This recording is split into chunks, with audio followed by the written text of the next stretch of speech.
Continue. So the death of Jesus. So we are told between the 6th and the 9th hour, the land was covered with what? Darkness. And then the curtain in the temple was torn into two. And then Jesus was heard what? Crying. Yes, and talking to who? To God to receive his spirit. And then he breathed his last.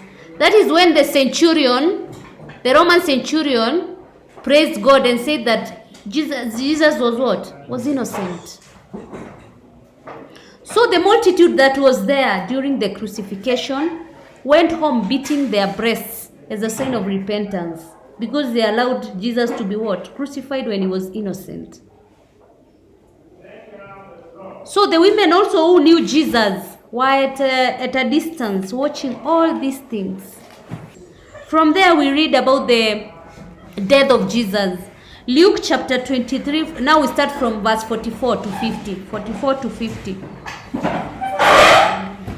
was about the 6th hour, and there was darkness over the whole land until the 9th hour. And the sun light fixed, and the garden of the temple was turning. Then Jesus cried with a loud voice, saying, Father, give me the hand and the meat, my spirit, and having said this, he breathed his last. Now when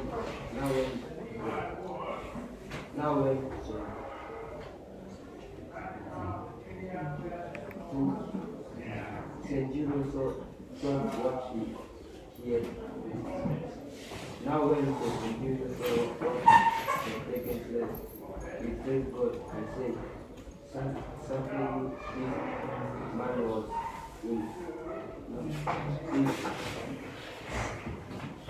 And all the multitude assembled to see the sight.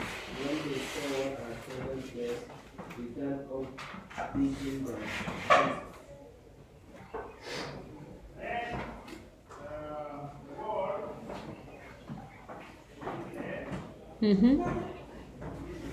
We are going up to verse 50. And all this apprehended, and the women who had followed him from Galilee stood at a distance and saw those things. Now there was among named Joseph, a Jewish man of Arimathea. He was a member of the council, a good and gracious man. Yes, up to there. We are going to